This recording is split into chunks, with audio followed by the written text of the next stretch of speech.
Hello everybody, I'm your presenter Kausar Kanjo, and today I will be introducing the second concept of an effective business communication. That is the verbal and non-verbal communication that will aid to a fruitful and professional conducive business understanding and work towards a successful business partnership. So, we will look at the verbal communication first, and it refers to the sharing of ideas by using, for instance, speech as well as your varying tonal voice. We will also analyze two different scenarios. The first one is a business meeting and the second one relates to a presentation.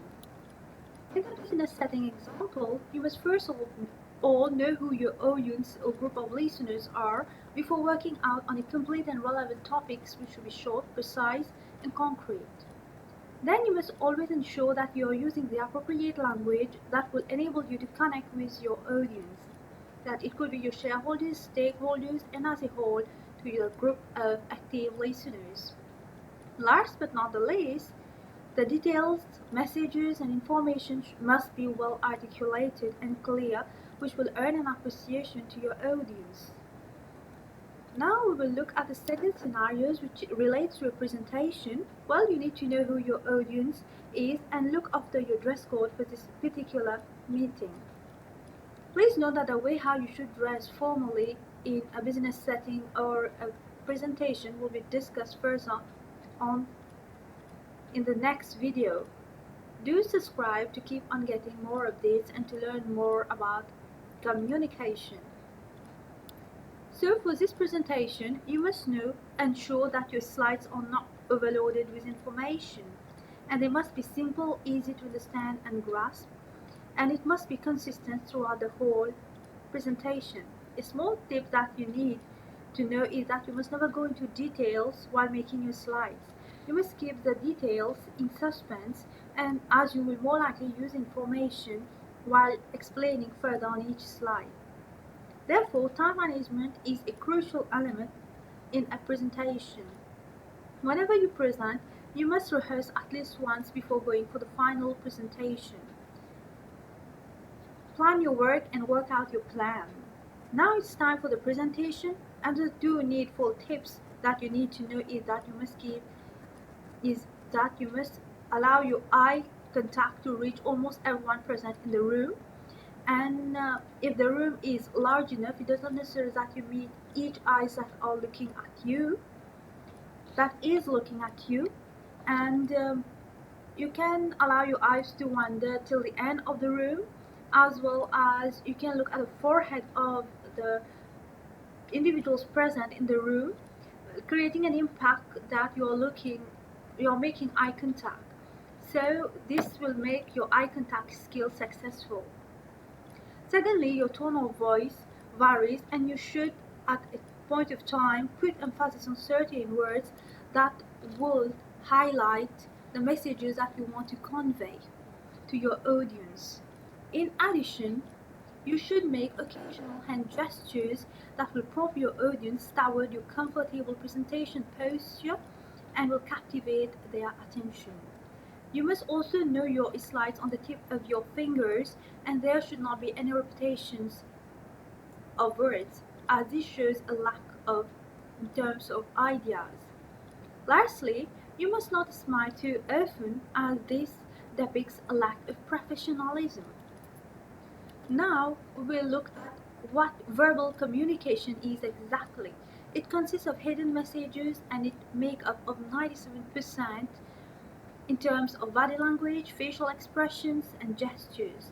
The messages are being conveyed by media like kinetics, that is body movement, sitting and standing posture, eye contact, hand movements, signs, manners, facial expressions, paralanguages, greeting, handshakes, which tend to vary in terms of moods, dominance, respect, and inequality and equality. These are frequent examples, and also objects in terms of judgment, and silent in times also non-verbal type of communication. Now we will discuss further on the three below points, that is punctuality, proxemics, and kinetics. What are they really? We will look at these 3 points in these examples. For example, these are frequent examples that we tend to witness in our everyday lives. Lifting your eyebrows tend to show that you're disbelieved, shocked, or surprised, and pointing fingers tend to put emphasis on certain particular information. For example, attacking or assaulting a person, making an aggressive mood, you want to control a situation, or you tend to become an arrogant person. Enlarging your eyeballs, this shows that the person is astonished, surprised, and shocked. Rubbing your nose shows that you're nervous. And shrugging your shoulders, this happens most of the cases. This shows that lack of confidence, you're disappointed, you're fed up, sad, and discouraged. Now we have tapping fingers shows that you're nervous, an individual is impatient. Boosting shows arrogance, carefree, and relaxing posture.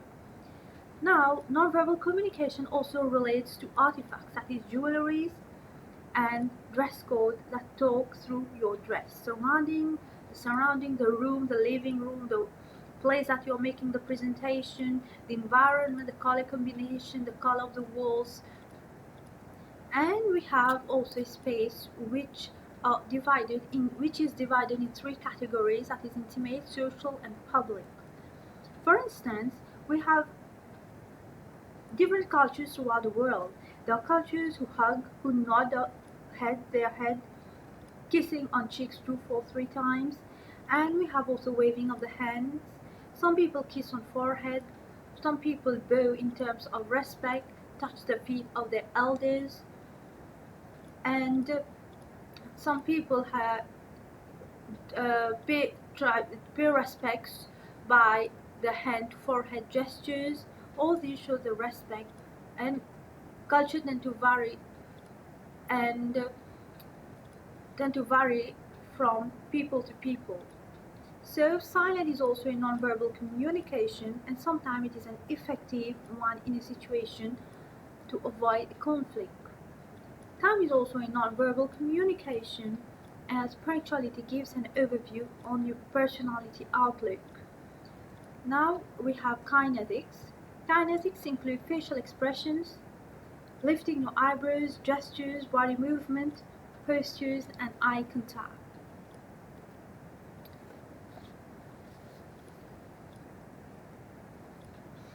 We are surrounded by the nonverbal communication in our everyday life, without us realizing that we are either the recipient or the initiator of the nonverbal cues. To summarize, we must respect each culture ideology. Please leave a comment if you would like to share more about an experience or even experiences about verbal and nonverbal communication, and don't forget to like, share, and subscribe. Thank you all for watching. Thank you. Bye-bye.